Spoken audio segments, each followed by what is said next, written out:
എന്നെ കരുതിയതും സ്നേഹിച്ചതും പുത്രനേക്കാൾ കൂടുതൽ സ്നേഹാദരവുകളോടെ എന്നെ വളർത്തിയതും എല്ലാം, ആ അനുഭവങ്ങളെല്ലാം എൻ്റെ സ്വകാര്യ സമ്പത്തായി സൂക്ഷിക്കുന്നത് കൊണ്ട് അതൊന്നും പങ്കുവയ്ക്കുവാൻ ആഗ്രഹിക്കുന്നില്ല.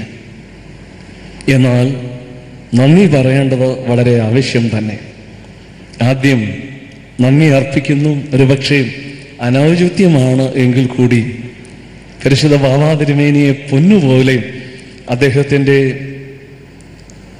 വിശ്രമ കാലയളവിൽ ശുശ്രൂഷിച്ച് ഈ ശുശ്രൂഷകൾക്കെല്ലാം നേതൃത്വം നൽകിയ മലങ്കരയുടെ പരിശുദ്ധ ബാവാ തിരുമേനി ബസേലിയോസ് മാർത്തോമാ പൗലോസ് ദ്വിതീയൻ ബാവ, അങ്ങയുടെ തൃപ്പാദങ്ങളിൽ സഭയ്ക്ക് വേണ്ടി നന്ദിയുടെയും ഭക്തിയുടെയും സ്നേഹത്തിൻ്റെയും ആദരവിൻ്റെയും പൂച്ചെണ്ടുകൾ അർപ്പിക്കുകയാണ്. കൂടാതെ അദ്ദേഹത്തെ വളർത്തി വലുതാക്കിയ ഈ മൗണ്ട് താബോർ ദേറ മലങ്കര സഭയ്ക്ക് നൽകിയ അത്യുന്നതമായ വിലതീരാത്ത സമ്മാനവും മാണിക്യവും അതാണ് പരിശുദ്ധ ബാവാ തിരുമേനി. അതുകൊണ്ട് പറയുന്നത് അനൗചിത്യമാണെങ്കിലും ഈ ദേറായുടെ സന്തതിയായി വളർന്നു വന്ന, ഈ ദേറായിൽ നിന്ന് ആർജിച്ച ആത്മീയ ഊർജത്തിൻ്റെ പ്രസരണം കൊണ്ട് മലങ്കര സഭയെ മുഴുവൻ ശോഭയുള്ളതാക്കി തീർത്ത ആ വന്യപിതാവിൻ്റെ കുടുംബം എന്ന നിലയിൽ മൗണ്ട് താബോർ ദേറായോട് എല്ലാ കാലവുമുള്ള നന്ദി സ്നേഹവും അറിയിക്കുകയാണ്. എപ്പോഴും ഞാൻ അദ്ദേഹത്തിൽ നിന്ന് കേട്ടിരുന്ന 3 പദങ്ങളാണ്, 3 പേരുകളാണ് അദ്ദേഹത്തിൻ്റെ ഗുരുക്കന്മാരിൽ ശ്രേഷ്ഠരായ ആളുകളായി കണ്ടിരുന്ന 3 ആളുകൾ. അതിൽ എല്ലാം തോമാമാർ ദിവന്നാസ്യോസ് തിരുമേനി. ബാലനായിരുന്ന കാലം മുതൽ എത്രയോ സന്ദർഭങ്ങളിൽ അടുത്തിരുത്തി തോമാമാർ ദിവന്നാസ്യോസ് തിരുമേനിയെ കുറിച്ചുള്ള വർണ്ണനകൾ കേൾക്കുവാൻ എനിക്ക് കഴിഞ്ഞിട്ടുണ്ട്.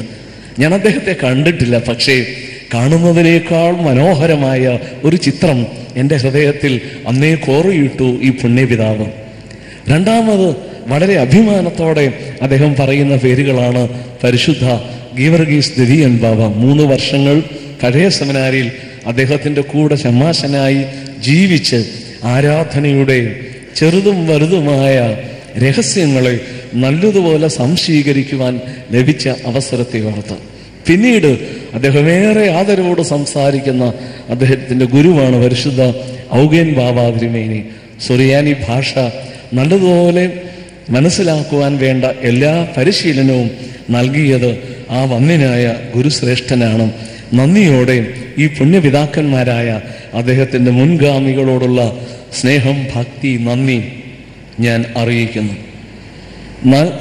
ഏകദേശം 40ഓളം വർഷങ്ങളാണ് മലബാറിലെ ചെറുതും വലുതുമായ ഇടവകളിൽ അദ്ദേഹം ശുശ്രൂഷിച്ചത്. 66 അദ്ദേഹം മലബാറിൽ ചെല്ലുമ്പോൾ 2 ദേവാലയങ്ങളാണ് ഓടിട്ടത്. ഒന്ന് കോഴിക്കോട് കത്തീഡ്രൽ, 2 പാലക്കാട് പള്ളി, മറ്റെല്ലാം പുല്ലുമേഞ്ഞ ദേവാലയങ്ങൾ.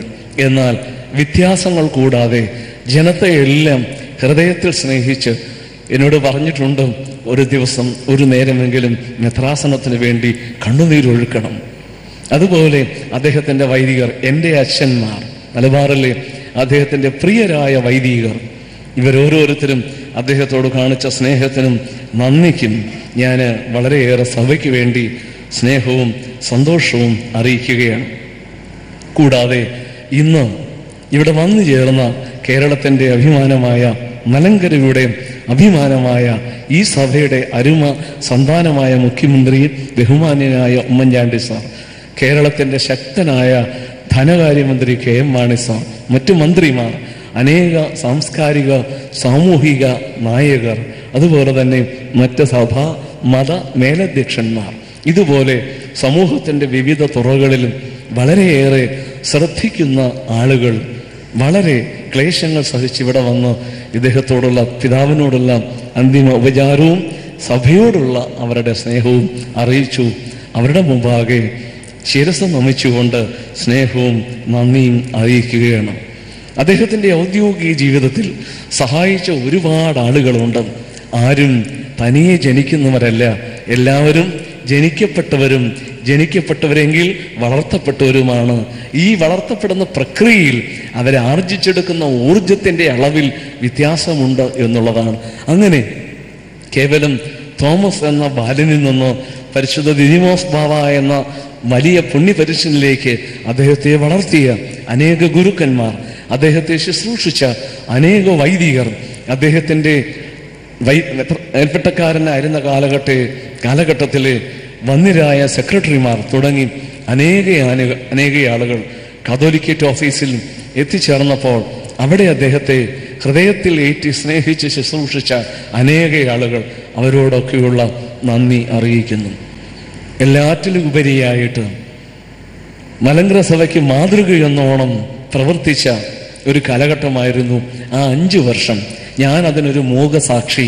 കാരണം കാതോലിക്കായും നിയുക്ത കാതോലിക്കായും ഇത്രയും ഹൃദയം ചേർന്നിരുന്ന ആളുകൾ ഉണ്ടായിട്ടുണ്ടോ, ഇനി ഉണ്ടാകുമോ എന്നും എനിക്ക് അറിഞ്ഞുകൂടാ. അത്രമാത്രം ഏതൊരു ചെറുതോ വലുതോ ആയ കാര്യമായി ബാബായെ കണ്ടാൽ അദ്ദേഹം എന്നോട് ചോദിക്കും, നിയുക്ത ബാബായോട് ആലോചിച്ചതാണോ? നിയുക്ത ബാബായെ കാണുമ്പോൾ അദ്ദേഹം ഒരേ ഒരു മറുപടിയാണ് എനിക്ക് എന്നും നൽകിയിട്ടുള്ളത്, ബാബ എന്ത് കൽപ്പിക്കുന്നു അത് ചെയ്തിരിക്കണം. ഇത്രയും മനസ്സ് തമ്മിൽ ചേർന്ന 2 വ്യക്തികൾ, മുൻഗാമിയും പിൻഗാമിയും. യഥാർത്ഥത്തിൽ ദേവലോകത്തിലെ പരിശുദ്ധ ബാബാതിരുമേനിയുടെ ഈ അവസാന ദിവസങ്ങൾ വരെയുള്ള വാസത്തിന് ഏറ്റവും കടപ്പെട്ടിരിക്കുന്നത് പരിശുദ്ധ ബാബാതിരുമേനിയുടെ തന്നെയാണ്. കാതോലിക്ക സ്ഥാനം ഏറ്റവും ഏകദേശം 4 വർഷങ്ങളായി എങ്കിലും ഇന്നും അദ്ദേഹം നിയുക്ത കാതോലിക്കയുടെ മുറിയിൽ താമസിക്കുന്നു. ഞാൻ പറഞ്ഞ തിരുമേനിയുടെ മുറിയിലല്ലേ താമസിക്കേണ്ടത്? വേണ്ട, അദ്ദേഹം കഴിഞ്ഞിട്ട് മതി എനിക്കതിനുള്ള സൗകര്യങ്ങൾ. അദ്ദേഹത്തിന് വേണ്ടി വാങ്ങിച്ചൊരു വാഹനം എൻ്റെ ബാബായ്ക്ക് അതില്ലാത്തത് കൊണ്ട് അദ്ദേഹം ഉപയോഗിക്കട്ടെ എന്ന് പറഞ്ഞ പരിശുദ്ധ ബാബ സന്ദർഭവശാൽ ഞാൻ ഓർപ്പിച്ചു എന്നുള്ളതേയുള്ളൂ. ആ പുണ്യപിതാവിനോട് ഒരിക്കൽ കൂടെ സ്നേഹവും സന്തോഷവും അറിയിക്കുകയാണ്. 2-3 പേരുകൾ അദ്ദേഹത്തിൻ്റെ അവസാന വർഷങ്ങളിൽ ശുശ്രൂഷിച്ചവരെ ഓർത്തില്ലെങ്കിൽ ഈ സഭ നന്ദിയില്ലാതെ പോകും. അത് പ്രത്യേകിച്ച് അദ്ദേഹത്തെ ഒരു പിതാവിനേക്കാൾ കൂടുതൽ കരുതി സ്നേഹിച്ച 2 വന്യ വൈദികർ, എൽദോസ് അച്ഛൻ, ലിജു അച്ഛൻ. എനിക്ക് അത്ഭുതം തോന്നിയിട്ടുണ്ട് എങ്ങനെയാണ് ഇതുപോലെ സഹനത്തോടെ ശുശ്രൂഷിക്കുവാനായിട്ട് സാധിക്കുന്നത് എന്നുള്ളത്. അപ്പനെ കാണുന്നതിൽ കൂടുതൽ അവരദ്ദേഹത്തെ സ്നേഹിക്കുകയായിരുന്നു. ഉറങ്ങാൻ പ്രയാസമുണ്ടെങ്കിൽ ആ കഴുത്തിൽ കെട്ടിപ്പിടിച്ച് അവരദ്ദേഹത്തെ ഉറക്കുന്നത് ഞാൻ കണ്ടിട്ടുണ്ട്. അങ്ങനെ അദ്ദേഹത്തെ സ്നേഹിച്ച അദ്ദേഹത്തിൻ്റെ വാത്സല്യ പുത്രന്മാരെന്ന് തന്നെ വിളിക്കാവുന്ന എൽദോ അച്ഛൻ, ലിജു അച്ഛൻ, അതുപോലെ അൽമായ നേതൃത്വത്തിൽ ഒരുപാട് ആളുകൾ അദ്ദേഹത്തെ ദേവതുല്യം സ്നേഹിക്കുന്നുണ്ട്. അവരൊക്കെ ഇവിടെ നിൽപ്പുണ്ട്. പേരുകളെ ഞാൻ എടുത്തു പറയുന്നത് അനുചിതമാണ് എന്നുള്ളത് കൊണ്ട് അതിന് മുതിരുന്നില്ല.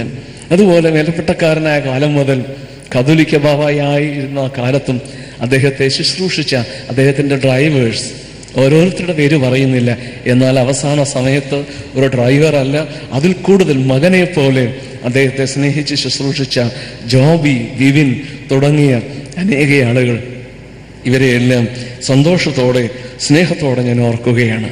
പരിമല ഹോസ്പിറ്റലിലെ ഡോക്ടേഴ്സ്, അവരെ ഓർത്തില്ലെങ്കിൽ, പ്രത്യേകിച്ച് ഡോക്ടർ മാത്യു തോമസിൻ്റെ നേതൃത്വത്തിലുള്ള ഒരു കൂട്ടം ജീവനക്കാർ, അവരുടെ ഷിഫ്റ്റ് ടൈം അവർ നോക്കാറില്ല. അവർ രാത്രിയാണോ പകലാണോ എന്ന് നോക്കാറില്ല. അതുപോലെ അവസാന ശ്വാസം വരെ, അതല്ല അത് കഴിഞ്ഞ് ഈ കസേരയിൽ അദ്ദേഹത്തെ അണിയിച്ച് ഒരുക്കി ഇരുത്തുന്നത് വരെയും അവർ കൂടെയുണ്ടായിരുന്നു.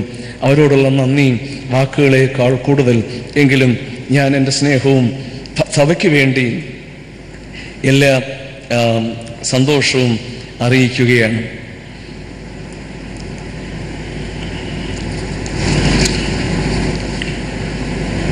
വാത്സല്യമുള്ളവരെ, പരിശുദ്ധ ബാബാ തിരുമനസ്സിലെ നിർദ്ദേശാനുസരണം മറ്റൊരു കാര്യം കൂടെ ഓർപ്പിക്കട്ടെ.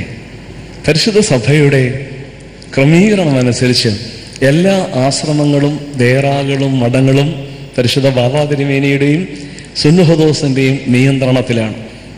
എന്നാൽ അവയ്ക്കെല്ലാം തന്നെ ഒരു ഓട്ടോണമസ് സ്റ്റാറ്റസ് ഉള്ളതുകൊണ്ട് അവരവരുടെ കാര്യങ്ങൾ ചെയ്തു വരുന്നു. ഈ പത്തനാപുരം മൗണ്ട് താബോർ ദേവറ മലങ്കര സഭയിലെ ഏറ്റവും ഉന്നതമായ സന്യാസിനി സമൂഹമാണ്. ഇതുവരെയും അതിൻ്റെ പ്രവർത്തനങ്ങൾ അനുഗ്രഹീതമായിട്ട് നടന്നു വരുന്നു. മലങ്കര സഭയിലേക്ക് അതിശ്രേഷ്ഠരായ മേൽപ്പട്ടക്കാരെ സംഭാവന ചെയ്യാനായിട്ട് ഇനിയും ചെയ്തു കഴിഞ്ഞു, ഇനിയും ചെയ്യുവാൻ കരുത്തുള്ള ദേറായാണ് ഇത്. എങ്കിലും പരിശുദ്ധ സഭയുടെ കാനോനകളും നിയമവും പരിശുദ്ധ സുന്നോദോസിന്റെ തീരുമാനവും അനുസരിച്ച് പരിശുദ്ധ കാതോലിക്ക കബറടങ്ങുന്ന ദേവാലയവും ആ കബറും പരിശുദ്ധ കാതോലിക്ക ബാവായുടെ നേരിട്ടുള്ള ഭരണത്തിലും ഉടമസ്ഥതയിലും നിയന്ത്രണത്തിലും നിൽക്കണം എന്ന നിശ്ചയമുള്ളതുകൊണ്ട് ഈ ദേറായുടെയും കബറിടത്തിൻ്റെയും പൂർണ്ണ നിയന്ത്രണവും ഭരണവും ഉടമസ്ഥതയും പരിശുദ്ധ ബാവാ തിരുമനസ്സുകൊണ്ട് സഭയ്ക്ക് വേണ്ടി ഏറ്റെടുത്തതായിട്ട് അറിയിക്കുന്നു. നാളെ പരിശുദ്ധ ബാവാ തിരുമനസ്സുകൊണ്ട് ഇവിടെ വിശുദ്ധ കുർബാന അർപ്പിക്കുന്നതാണ്.